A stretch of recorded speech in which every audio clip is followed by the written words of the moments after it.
வணக்கம். செல்வகுமாரின் மாலை வானிலை ஆய்வறிக்கை. அதிகாரப்பூர்வ வானிலை அறிக்கைக்கு இந்திய வானிலை ஆராய்ச்சித்துறை அறிக்கையை பார்க்கவும். 2024 நவம்பர் 16 சனிக்கிழமை மாலை ஆய்வறிக்கை. வானிலை அமைப்பு. இலங்கை மீது நீடித்துக் கொண்டிருந்த காற்று சுழற்சி மன்னார் வளைகுடா பகுதிக்கும், ஏற்கனவே மன்னார் வளைகுடாவில் நீடித்துக் கொண்டிருந்த காற்று சுழற்சி குமரி கடல் பகுதிக்கும் நகர்ந்திருக்கிறது. குமரி கடல்ல மத்திய பகுதி சற்று மேற்கு நோக்கி நகர்ந்திருக்கிறது. இன்னும் ஒன்றிணையவில்லை. தனித்தனியாக சுழன்று நீராவி காற்றை தமிழ்நாட்டின் மீது ஏற்றுகிறது. தமிழ்நாட்டின் மீது ஏற்றுகிற காரணத்தினால வெயிலடித்தாலும் மழை விட்டு விட்டு விட்டு விட்டு கனமழையாக பொழிகிறது. இன்றைய மழைப்பிடிப்பு சென்னை மற்றும் அதையும் தாண்டி ஆந்திர பிரதேசம் திருப்பதி வரைக்கும் எட்டியிருக்கிறது. நம்ம ஏற்கனவே சொன்னோம், தெற்கு ஆந்திரா, தெற்கு கர்நாடகா, கேரளா, தமிழ்நாடு எல்லாம் மழைப்பிடிப்பு கொடுக்குன்னு சொன்னோம். அதே போல பொழிந்து கொண்டிருக்கிறது.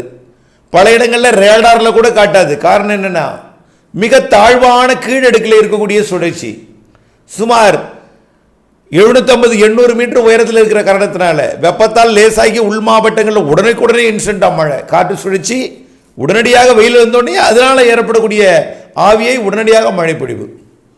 ஆக இப்படி உடனுக்குடன் ஆன் அண்ட் ஆஃபில் சுவிட்சு போட்டு ஆன் பண்ணது போலவே ஆன் அண்ட் ஆஃபில் பெய்தாலும் சிறிது நேரத்திலேயே இன்றைக்கு 15 நிமிடத்தில் மன்னார்குடியில் 2 சென்டிமீட்டர் கூட மழை பொழிந்திருக்கிறது. அதாவது பல்வேறு முறை விட்டு விட்டு விட்டு விட்டு பெய்தாலும் ஒரு முறை 15 நிமிடத்தில் 2 சென்டிமீட்டர் மழை பொழிந்திருக்கிறது. இப்படி மழை பொழிவுகள்லாம் கொடுத்து கொண்டிருக்கிறது. மேற்கு மாவட்டங்களுக்கு முன்னேறும் என்றோ முன்னேறிவிட்டது. ஆன் அண்ட் ஆஃபில் திருப்பூர் மற்றும் கோயம்புத்தூர் மாவட்டம், ஈரோடு, நீலகிரி எல்லாம் தொடங்கி இருக்கும். வரக்கூடிய மணி நேரங்களில் இந்த 2 காற்று சுழற்சிகளும் ஒன்றிணைந்து அரபிக்கடலிலே மேற்கு நோக்கி லட்சத்தீவு, மாலத்தீவு இடைப்பட்ட பகுதியில் மேற்கு நோக்கி நகரும். இதனால என்ன ஆகும்னு பார்த்தீங்கன்னா, உதாரணத்துக்கு சென்னையில் நுழையக்கூடிய காற்று, வடகிழக்கு காற்று அப்படியே டெல்டா மாவட்டங்கள் நுழையக்கூடிய வடகிழக்கு காற்று அப்படியே மேற்கு தென்மேற்கு திசை நோக்கி போய் தென் மாவட்டங்களில் மீண்டும் குமரிக்கடல் இறங்குகிறது. அது குமரிக்கடல் இறங்குறது இனிமேல் மேற்கு நோக்கி போகும்போது குமரிக்கடலில் இறங்காமல் மேற்கு தொடர்ச்சி மலை மாவட்டங்கள் நோக்கி போகும். ஆக இனிமேல் மேற்கு தொடர்ச்சி மலை மாவட்டங்களுக்கு மழை பொழிவு அதிகரிக்கும். விட்டு விட்டு பெய்யும் மழை பெரும்பெரு துளியாக பொழிந்து கொண்டிருக்கும் இப்பொழுதைக்கு. ஆனால் இனிமேல் விடும் இடைவெளி குறையும், மழை பொழிவு சற்று கூடும். தென் மாவட்டங்களுக்கும் மேற்கு தொடர்ச்சி மலை மாவட்டங்களுக்கும் இன்றைய மழை பொழிவு திருப்பதி வரைக்கும் பெய்து. வடகடலோரம், வட உள் மாவட்டங்கள், டெல்டா மாவட்டங்கள், அனைத்து உள் மாவட்டங்கள், கர்நாடக எல்லையோர மாவட்டங்கள் வரைக்கும். நாளை எப்படி இருக்கும்? நாளை 17ஆம் தேதி ஞாயிற்றுக்கிழமை நாம் எதிர்பார்த்த மழை 18ஆம் தேதி தென் மாவட்டங்களுக்கு நாம் ஏற்கனவே முதலில் அறிக்கை போட்டபோது 18ஆம் தேதி தென் மாவட்டங்களுக்கு, 17ஆம் தேதி வரை வட மாவட்டங்களுக்குன்னு சொன்னோம். நாளை 17ஆம் தேதி நாளை மாலை இரவு வரைக்கும் சென்னைக்கு இருக்கும். ஆனால் மதியம் வரைக்கும் தான் கொஞ்சம் தீவிரமாக இருக்கும். நாளை மதியத்திற்கு பிறகு மழைப்பொழிவு கடலூருக்கு தெற்கே மட்டும்தான் இருக்கும். புதுச்சேரிக்கு தெற்கே, அதாவது புதுச்சேரி, கள்ளக்குறிச்சி, விழுப்புரம் மற்றும் அப்படியே சேலம், தருமபுரி, கிருஷ்ணகிரி வரைக்கும், மைசூர் வரைக்கும், அதுக்கு தெற்கே உள்ள பகுதி. அதாவது மைசூர்லேருந்து கன்னியாகுமரி வரைக்கும், கிருஷ்ணகிரியிலேருந்து தருமபுரி கன்னியாகுமரி வரைக்கும், அதே போல் சேலம் மற்றும் புதுச்சேரி, இந்த கள்ளக்குறிச்சி, விழுப்புரம் அதுக்கு தெற்கே கன்னியாகுமரி வரைக்கும் மழை நாளை மறுதினமும் இருக்கும். நாளை முதல்ல விடைபெறுவது சென்னை உள்ளிட்ட வடகடலோர மாவட்டங்களில் நாளை 17ஆம் தேதி. அடுத்த நாள் 18ஆம் தேதி விடைபெறுவது டெல்டாவிற்கும் புதுச்சேரிக்கும் இடைப்பட்ட பகுதியில். 18ஆம் தேதி நாளைய மறுநாள், அதாவது திங்கட்கிழமை, டெல்டாவிற்கு வடக்கே மழை இருக்காது. டெல்டாவின் தெற்கு டெல்டாவில் இருக்கும், கோடியக்கரை முனையிலெல்லாம் இருக்கும். அது எப்பொழுதுமே இருக்கும். கோடியக்கரை முனை மற்றும் ராமேஸ்வரம், தலைமன்னார் பகுதி மற்றும் தூத்துக்குடி, திருநெல்வேலி மாவட்ட ராதாபுரம் பகுதியில் அப்பப்போ இருந்துகிட்டே இருக்கும் மழை, விலகாது. இப்போ 18ஆம் தேதி நாளை மறுநாள் திங்கட்கிழமை மாலையோட டெல்டா மாவட்ட மழை நிறைவடையும். அப்போ 19ஆம் தேதியிலிருந்து டெல்டாவிற்கு மழை இருக்காது. கடல் ஓரம் மட்டும், கோடியக்கரை முனையில் மட்டும் இருக்கும். இந்த சுற்றின் மழை அடுத்த சுற்று வலுவானது. நான் சொல்வது இந்த காற்று சுழற்சியால் மழை விடைபெறுவதை சொல்லிக் கொண்டிருக்கிறேன்.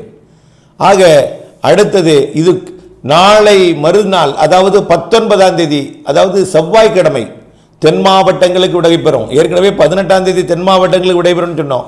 ஆனால் 19ஆம் தேதி தென் மாவட்டங்களுக்கு, அதாவது மதுரைக்கும் டெல்டாவிற்கும் இடைப்பட்ட பகுதியில் விடைபெறுவது திருப்பூருக்கும் திண்டுக்கலுக்கும் இடைப்பட்ட பகுதியில் விடைபெறுவது 19ஆம் தேதி. ஓகே, 20ஆம் தேதி தான் தென்கோடியில் விடைபெறும். 21ஆம் தேதி விடைபெறாது. 21ஆம் தேதி கடலோரத்தில் கோடியக்கரை முனையிலையும் ராமேஸ்வரம் பகுதியிலையும் இருக்கும். இலங்கையில் இருக்கும். இலங்கையில் எல்லா நாளும் மழை உண்டு. இலங்கைக்கு 21, 22 தேதிகளில் தமிழ்நாட்டுக்கு ஒரு இடைவெளி. இப்போ சென்னைக்கு நாளைய மறுதினம் 18 21 வரை இடைவெளி. கடலூருக்கும் டெல்டாவிற்கு இடையில 19 21 வரை இடைவெளி. மதுரைக்கும் டெல்டாவிற்கு இடைவெளியில் 20 21 இடைவெளி. தென்கோடி ஒரே ஒரு நாள் 20ஆம் தேதி மட்டும் இடைவெளி. சரி, 22ஆம் தேதி என்னாச்சு? 21ஆம் தேதி இடைவெளி தான். 21ஆம் தேதி புதிய காற்று சுழற்சி இலங்கைக்கு தெற்கே வர இருக்கிறது. அப்போ இலங்கைக்கு தெற்கே வரக்கூடிய காற்று சுழற்சி என்ன ஆகும்னா வடகிழக்கு கிழக்கு காற்று. என்ன சார் வடகிழக்கு கிழக்கு காற்று? கிழக்கேர்ந்து வருவது வெப்ப நீராவி. அதாவது பசிபிக் பெருங்கடல்ல பிலிப்பைன்ஸ் வழியாக புருனே வழியாக அப்படியே தென்சீன கடல் மற்றும் தாய்லாந்து வளைகுடாவில் வந்து தாய்லாந்திலையும் மலேசியாவிலையும் ஏறி அந்தமான் இறங்கி வருவது நீராவி காற்று. அது கடல்லே வருவது. வியட்நாம் கம்போடி வழியாக தரையில் வருவது வடதுருவ காற்று குளிர்காற்று. 2 காற்று தான் இப்போ ஏறுது. அது இல்லாமல் நிலநடுக்கோட்டு பகுதியிலிருந்தும் கொஞ்சம் காற்று தென் மாவட்டங்களுக்கு ஏறுது. எல்லா காற்றும் இணையிற காரணத்தினால தான் ஆன் அண்ட் ஆஃப் ரெயின். இப்போ அந்த கிழக்கு வடகிழக்கு காற்று வரப்போகிறது. வரக்கூடிய 22 23 தேதிகளில் 24 இருக்காது. 22 23 2 நாளும் 22 23 2 நாளும் கடலோர மாவட்டங்களுக்கு லேசாக இருக்கும் மழை. அது எப்போ? கடலோரம் அதிகாலையில் இருக்கும், வெயில் வந்ததும் மதியத்தில் இருக்கும். புரியுதுங்களா? அப்படி மழை இருக்கும் 22 23. ஆக பிற பகுதிகளுக்கெல்லாம் மழை இல்லைங்க, கடல் ஓரத்தில் மட்டும் 22 23.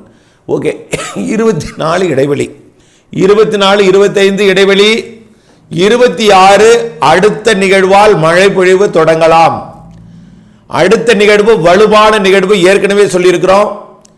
அது வரக்கூடிய 22ஆம் தேதி சுமத்ரா தீவரிகை உருவாகி 23 24 தேதிகளில் அது மேற்கு நோக்கி நகர்ந்து இலங்கைக்கு தென்கிழக்கே வந்து காற்றழுத்த தாழ்வு பகுதியாக 25ஆம் தேதி உருவாகி 26ஆம் தேதி காற்றழுத்த தாழ்வு மண்டலமாகவோ 27ஆம் தேதி ஆழ்ந்த மண்டலமாகவோ அல்லது கொஞ்சம் தீவிரமடைந்து சாதாரண ஒரு புயலாகவோ உருவெடுத்து இலங்கைக்கு மிக நெருக்கமாக வந்து, உங்களுக்கெல்லாம் தெரியும் எங்கே உருவான எங்கே போகணும். இலங்கைக்கு நெருக்கமாக உருவான நிச்சயமாக அது டெல்டா மாவட்டங்கள் வடகடலோர மாவட்டங்களுக்கு தான் வரும். வடக்கே நிறைய பிரச்சனைகள் இருக்கிறது. வங்கக்கடலோட வடக்கு பகுதி, ஆந்திர பகுதிக்கு வடக்கே. ஆக நெல்லூருக்கும் வளிமண்டலத்தில் இருக்கு, மேலே ஜெட் ஸ்ட்ரீம் இருக்கு, பல்வேறு பிரச்சனைகள் இருக்கு, நிறைய சொல்லிட்டே போகலாம். ஆகவே இவையெல்லாம் எதிர்ப்பை கொடுக்கும். அதனால நெல்லூருக்கும் ராமேஸ்வரத்துக்கு இடைப்பட்ட பகுதி தான். ஆகவே பெரும்பாலும் டெல்டா வட தமிழ்நாடு இதுதான் கரை கடப்பதற்கான வாய்ப்பு. கரை கடக்குதுன்னா பயந்துடாதீங்க. அதனால இது உடனே சாதாரண பெயர் கொண்ட புயலாக இருந்தாலும் சாதாரண புயல் தான், காற்று அச்சம் வேண்டாம். ஆனால் நிலநடுக்கோட்டு பகுதியில் 2 டிகிரியில் உருவாகுது. அது 2 டிகிரியில் உருவாகும் பொழுது நிலநடுக்கோட்டு நீராவியை கேட்ச் பிடிச்சிட்டு அதோட சுழற்சி கொண்டு வந்துட்டே இருக்கும். கேட்ச் பிடிச்சிட்டுனா அப்புறம் அதோட விடுபடாது, சுழன்று வந்து கொண்டே இருக்கும். நீராவி காற்று அதுக்குள்ளே வந்துட்டே இருக்கும். அப்போ நீராவி காற்று கொண்டு வர்றதுனால குளிர்காற்று பட்டு அதிக மழை பொழிவை தரும், அதீத மழை பொழிவை தரும். 2 நாளைக்கு தொடர் மழை பொழிவு இருக்காது. தொடர்பான அடுத்த அறிக்கை நான் சொல்கிறேன். அடுத்த அறிக்கை இருக்கிறது, அதில் சொல்கிறேன். ஆகவே அடுத்ததாக வரப்போகிற நிகழ்வு குறித்து தனியாக அறிக்கை சமர்ப்பிக்கிறேன். தொடர்ந்து ஆய்வறிக்கையுடன் இணைந்திருங்கள், திட்டமிட்ட வேளாண்மை செய்திடுங்கள். ஆனால் அடுத்து வரக்கூடிய மாத இறுதியில் வரக்கூடிய நிகழ்வு மட்டுமல்ல, இன்னும் டிசம்பர் நிகழ்வெல்லாம் அடுத்த அறிக்கையில் அறிவிக்கிறேன். தொடர்ந்து இணைந்திருங்கள். அப்டேட்ஸுடன் மாறுதல் அறிந்து பணி செய்து லாபம் அடையுங்கள். நன்றி.